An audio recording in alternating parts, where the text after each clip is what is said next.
Mata boneka ini berkedip, tangannya bergerak, dan kakinya menuruni ranjang. Dia hidup, guys. Dia memakai baju lalu nekat pergi keluar rumah. Dia senang untuk pertama kalinya dia bisa merasakan sinar matahari. Tapi dia kebingungan melihat orang-orang yang bergegas untuk membuang sampah. Lalu ia membuntuti seorang ibu-ibu dan mengikuti semua gerak-geriknya. Ia pergi ke atas jembatan dan mengikuti anak-anak TK yang sedang bernyanyi. Anak ini ingin menggandeng tangannya. Setelah bergandengan, anak itu bilang bahwa tangan si boneka dingin. Kemudian dia melepaskannya. Boneka ini pun jadi bersedih. Sore harinya dia bermain dengan anak-anak di taman bermain. Satu persatu anak itu dijemput orang tuanya untuk pulang. Boneka ini pun jadi bingung kenapa dia ditinggal sendirian. Ia melihat sekelilingnya yang mulai gelap dan lampu-lampu dihidupkan. Dia sedikit bingung dengan kehidupan manusia. Ia tak pernah tahu kalau ada yang dinamakan malam hari.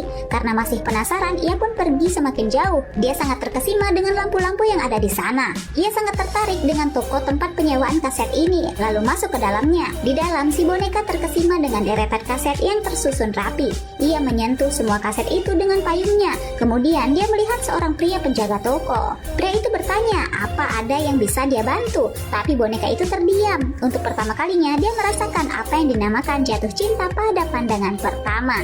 Boneka ini mengintip kakinya sendiri. Karena dia boneka plastik, Nozomi punya garis di tepian tubuhnya. Dia tak ingin cowok yang ditaksirnya tahu kalau dia adalah sebuah boneka. Besoknya dia pergi ke salon. Mbak ini pun mengajari Nozomi untuk menutup garis itu menggunakan make up. Nozomi pun sangat senang karena dia makin mirip dengan manusia. Lalu dia pun pergi shopping dan membeli pakaian yang cantik. Sebelum berangkat kerja, dia berdandan yang cantik untuk menarik hati pria pujaan hatinya. Tak disangka, pria itu mengajak Nozomi makan malam bersama sepulang kerja. Nozomi yang tak bisa makan makanan manusia itu pun hanya menggambar saja. Di sebelahnya ada anak kecil yang sedang makan berdua dengan ayahnya. Karena tak suka wortel, anak itu diam-diam membuang wortelnya dan pura-pura mengunyah seakan sudah memakan wortel itu. Nozomi yang melihat itu meniru tingkah si anak, lalu berpura-pura makan. Rupanya si anak juga melihat tipu muslihat Nozomi, lalu mereka tersenyum bersama. Tak lama, lampu restoran tiba-tiba padam. Ternyata ayah anak itu memberinya kejutan ulang tahun. Nozomi yang tak mengerti bertanya ke gebetannya. Pria itu pun menjelaskan kalau ulang tahun adalah merayakan hari kelahiran di dunia. Nozomi yang tak pernah berulang tahun pun iri dengan perayaan itu. Ia ingin dirayakan juga ulang tahunnya. Saat di jalan pulang, mereka pun berjalan bersama. Nozomi menyadari kalau bayangannya berbeda dengan pria yang dia sukai. Namanya juga boneka, tubuh Nozomi hanya berisi udara. Supaya pria itu tak memergokinya, Nozomi pun berusaha untuk berjalan berjauhan. Saat pulang ke rumah, Nozomi langsung mencari kotaknya. Dia mencari apakah ada petunjuk kapan tanggal lahirnya sehingga dia bisa merayakan ulang tahun. Tiba-tiba pemilik Nozomi pulang. Nozomi yang panik langsung mematikan lampu dan segera melepaskan semua atributnya. Apakah pemilik Nozomi akan tahu kalau sebenarnya boneka miliknya hidup?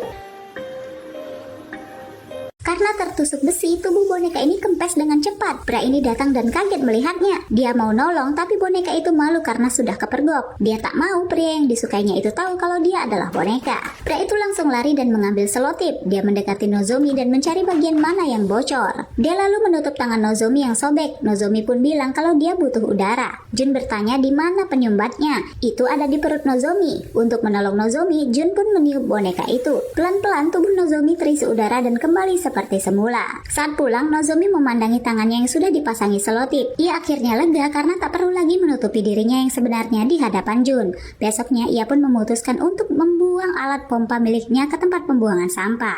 Ia merasa semakin jatuh cinta pada Jun hingga dia terbang-terbang sendiri begini.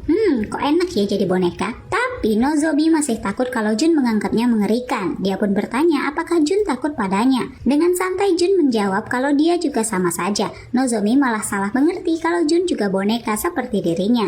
Tapi setelah itu hubungan mereka semakin dekat. Jun mengajak Nozomi untuk berkunjung ke rumahnya. Saat sedang melihat-lihat, Nozomi menemukan foto Jun dengan wanita lain. Nozomi merasa cemburu. Menyedihkan sekali, pria ini mengajak boneka untuk ngobrol dan makan malam. Bahkan dia mengajaknya kencan keluar rumah. Dia menganggap boneka itu sebagai pacar yang sangat dia sayangi. Tapi yang tak dia tahu kalau boneka itu sebenarnya hidup. Boneka itu sangat membencinya hingga ingin lari saja. Saat malam hari, boneka itu akan menyingkirkan tangan Hideo lalu pergi diam-diam. Boneka itu akan mandi membersihkan diri. Dia tak tahan lagi ingin melarikan diri. Ia pun sembunyi di dalam lemari. Tak disangka suatu hari Hideo mampir ke tempat kerja Nozomi. Nozomi kaget melihatnya dan selalu mengalihkan pandangan. Untunglah Hideo tak begitu memperhatikan sehingga dia tak mengenali Nozomi. Malam harinya Nozomi kembali sembunyi dalam lemari. Dia mendengar kalau Hideo sedang merayakan ulang tahun seseorang. Nozomi jadi bingung karena dia tahu Hideo tak punya teman ataupun keluarga. Saat Hideo pergi ke kamar mandi, Nozomi keluar dari persembunyiannya. Dia naik ke kamar dan terkejut melihat ada boneka lain yang sedang terbaring di tempat tidur,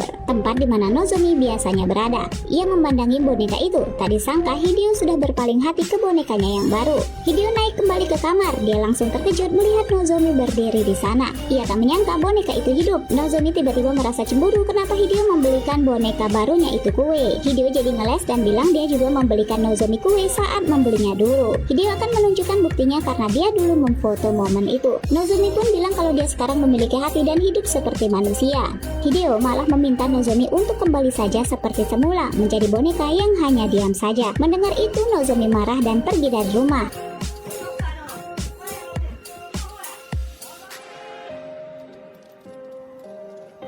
Boneka ini membolongi perut seorang pria karena mengira pria itu juga boneka. Nozomi menutup luka itu dengan selotip karena takut pria itu kempes. Jelas pria itu kesakitan dan meninggal kehabisan darah.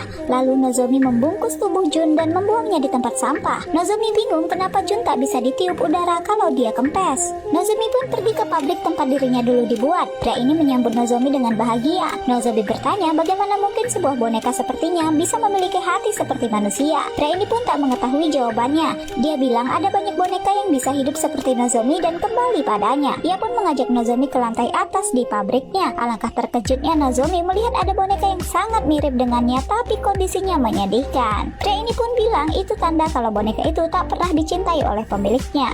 Nozomi jadi sedih. Ternyata memiliki hati seperti manusia membuatnya merasa sakit. Sekarang Nozomi sebatang kara, tak ada lagi yang mau menampungnya. Bahkan pemiliknya sudah punya boneka yang baru. Di taman, Nozomi melepas selotip di tangannya. Pelan-pelan udara keluar dari dalam tubuh Nozomi. Besoknya, tubuh Nozomi yang kempis sudah terbaring di tempat sampah. Seorang anak kecil menghampirinya dan memegangi tangan Nozomi. Ia mengambil cincin Nozomi dan meletakkan bonekanya di atas tubuh Nozomi. Anak itu lalu meninggalkan mereka berdua. Tubuh Nozomi terjatuh. Ia memeluk boneka itu. Sekarang mereka sama-sama sudah ditinggalkan oleh manusia. Di sisa hidupnya, Nozomi membayangkan kalau orang-orang yang ia kenal sedang merayakan hari ulang tahunnya. Nozomi sangat senang walau itu hanyalah dalam bayangannya saja.